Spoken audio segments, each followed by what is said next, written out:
Welcome back to the channel, everyone. Enjoy this sunrise as I explain what's going on in this video.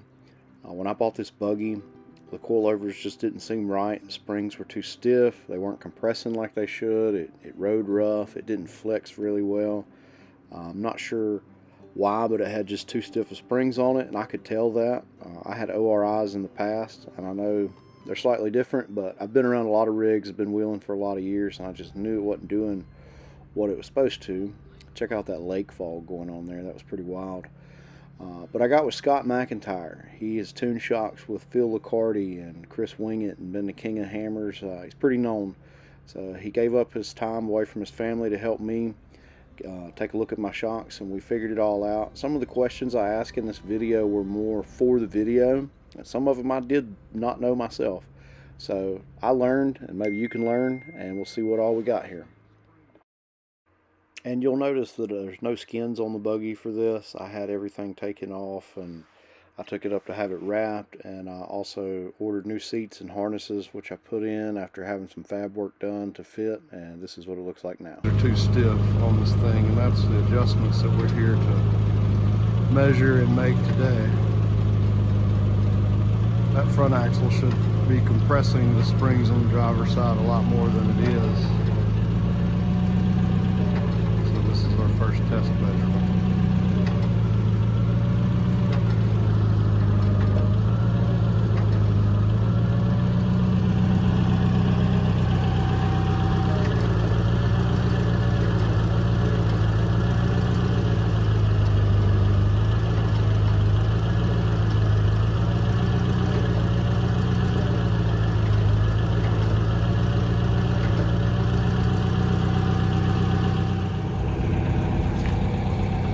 About maxed out right there. Can't go any more there. I don't know if there's any more shaft left in the back.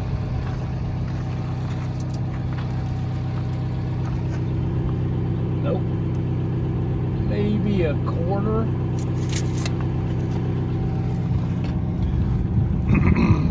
Is the front maxed out as well on this side?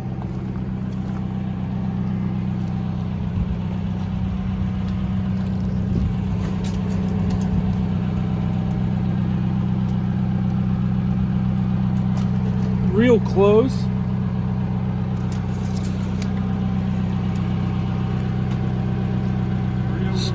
So what do you think about, I mean, there's a lot of shaft showing here. Yeah, but it's still not into the bump. Yeah. Meaning it should be into the bump, because the rear sway bar makes the front work harder. Meaning flex more, because it wants to keep it even with the rear. So first issue is widening, getting into the bumps, full compression. And there's only 4 inches of difference here, which isn't a bad thing, but because they're so far in. Yeah. But there's a lot of shaft still showing. So we should still be able to compress this more. Yeah. Before it picks that rear tire up. Right.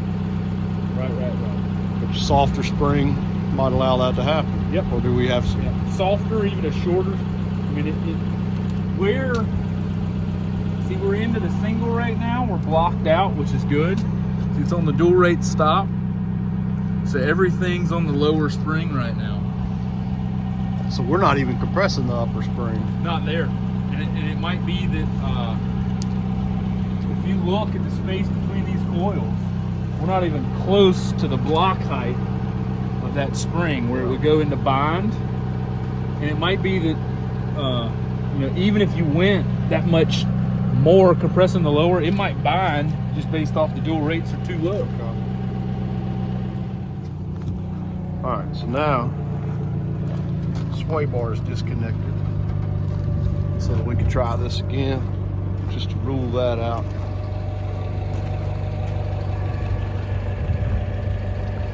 See if we can go a little further this time.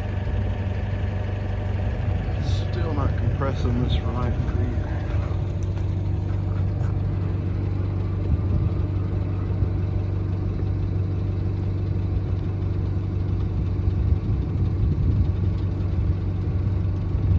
There it goes.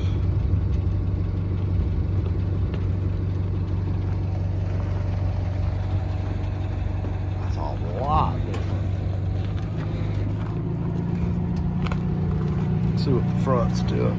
That rear compressed a lot more, I'm pretty sure.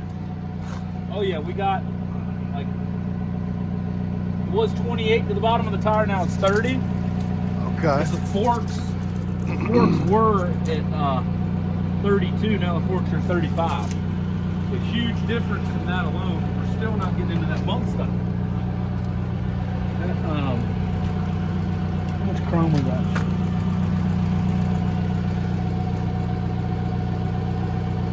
Still got 7.5 inches to go there, which out here,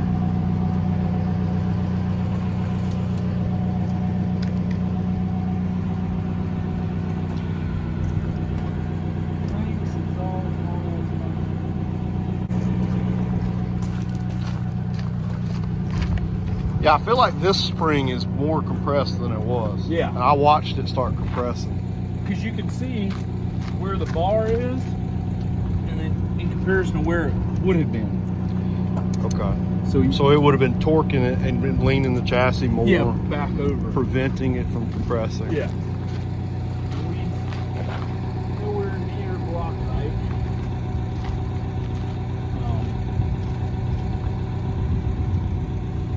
Better. Definitely better. So what's going on right now? Did you just bring a lift over here for our lift? I brought a lift over here for our lift. So we needed a lift to fix the lift. We need a lift to fix the lift without using the forklift. Yeah, the chain came off up there. Fun stuff.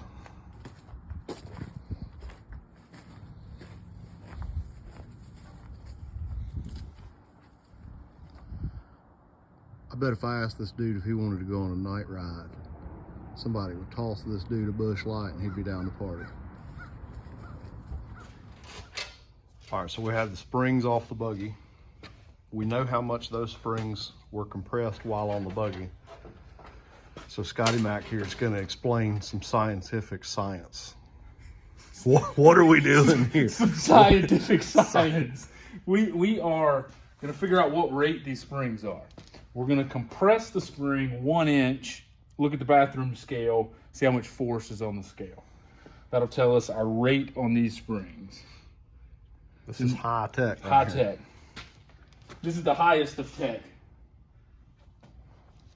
It doesn't get any higher tech. This is big brain tech.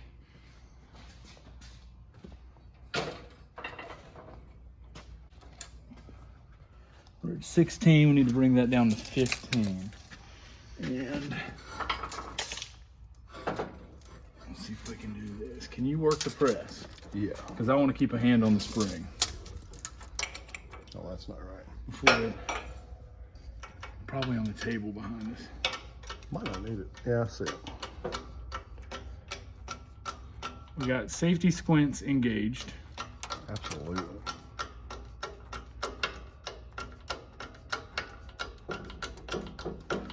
I'm gonna grab that handle just so it's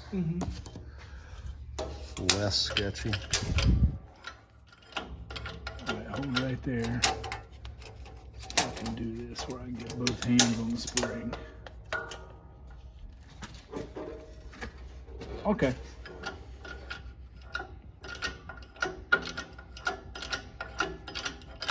I want this thing to come shooting out and give me summer teeth. Yeet. Did the spring just take off? Yeah. All right. Did you say summer teeth? Yeah. You know, summer here, summer there. Hold right there. Yep. We're down an inch. So come over and.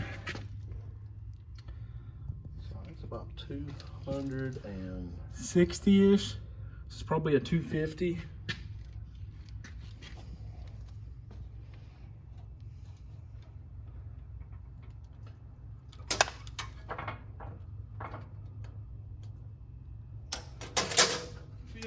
And 320. Jeez. So let's figure out what the combined rate is.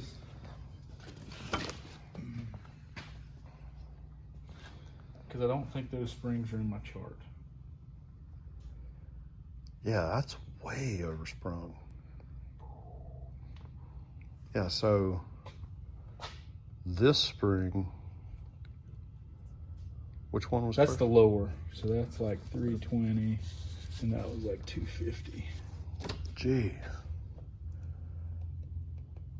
Yeah, for reference, most rigs probably have like what, a 150? 150 over a 200 or 225. Yeah. Jeez. This thing's gonna be riding good. All right, so we are back at it. Changed the spring rates around. They're like 560 pounds worth of spring on this thing. Now we have a 250 lower with a 200 upper. Fixing to redo it.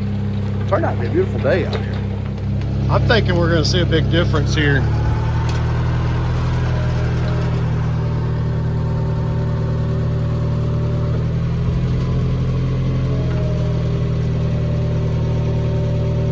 Watch that upper spring that like bind too soon.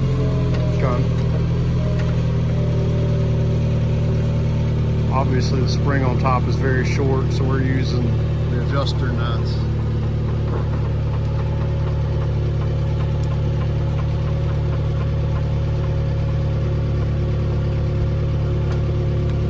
Now we're actually on the bump stop. We picked up that tire yet? Not yet. Moving it, but I'm still compressing this spring up here. that's good. Sit on the bump yet? Oh yeah, we've been on the bump.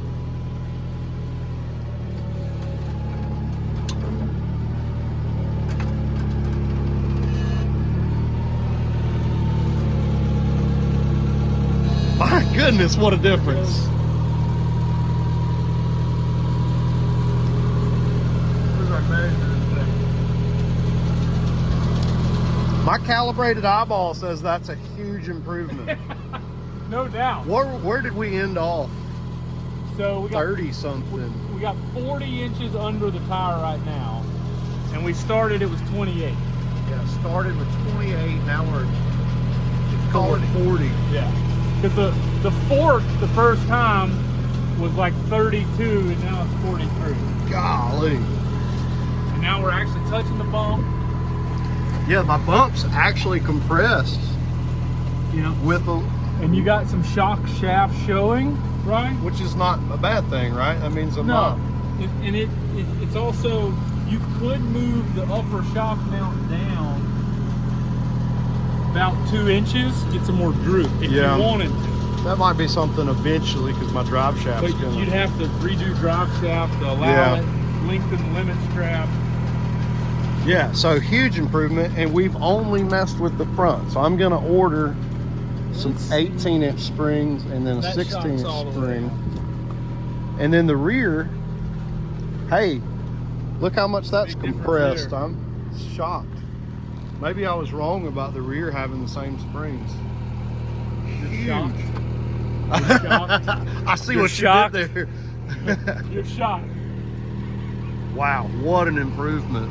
And we haven't even messed with the rear yet. If you see how much shaft you got showing, Yeah, that's how much you could lower the shock and gain it. gain more down travel. Yeah. I think I'm good with the way it is, but it's nice to know that I could. Yeah, for Later. sure. So we got all the spring rates right. I know what springs I need to order. That's bump stop fully stuffed. Clearance there. And it flexes out way better than before. This side droops out. This side compresses. Boy, I can't wait to put the skins on this thing. This side droops out.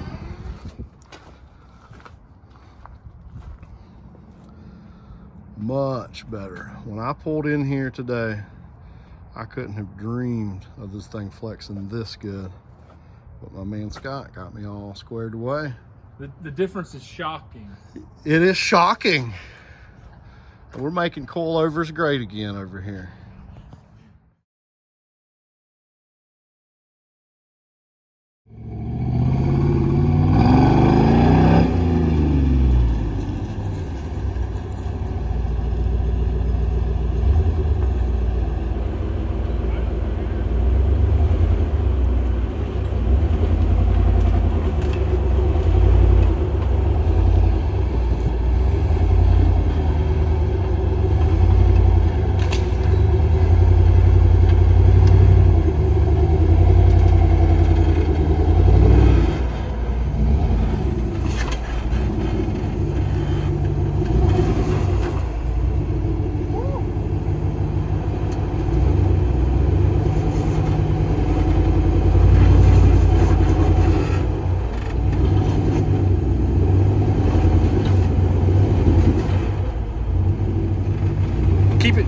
Keep it, driver.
Just ate at Bojangles. It's been a long day.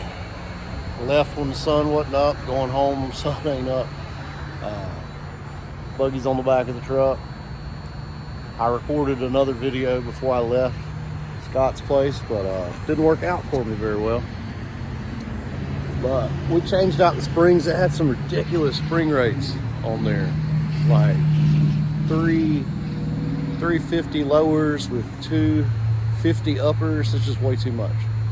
So we got her all fixed up. I can't thank Scott and his family enough. His mom came out there and hung out with us. His wife came. She brought us lunch. They even bought me lunch. I'm paying him for his time. He gave up Saturday away from his wife and his 5-month-old and other family obligations to help me out and get the suspension right on this thing. And I just can't thank him enough. We had a great time cutting up.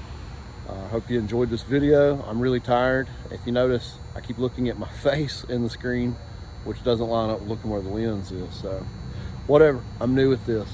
But hope you enjoyed this. It's been a great day. I can't wait to test this buggy out on the trails. It's gonna be real soon.